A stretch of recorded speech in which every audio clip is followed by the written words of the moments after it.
Naaresto sa raid sa isang motel sa Caloocan City ang 4 na suspect sa pambubugaw umano sa mga minor de edad. Dahil ligtas naman ang 3 ibinubugaw na biktima. Darito ang report ni John Consulta. Nang makuha ang udyat mula sa asset, mabilis na pinasok ng mga tauhan ng National Bureau of Investigation Anti-Human Trafficking Division ang motel na ito sa Caloocan City.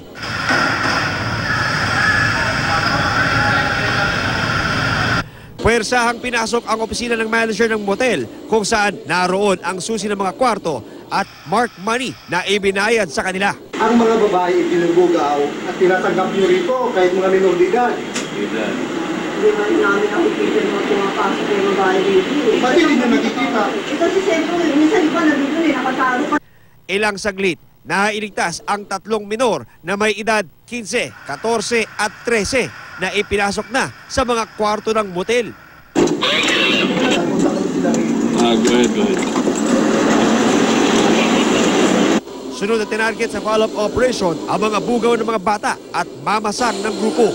Ayon sa NBI, nadiskubre nila ang bagong diskarte ng mga sindikato ng prostitusyon ng mga minor de edad para makaiwas sa huli. Kino-compartmentalize nila yung kanilang trabaho.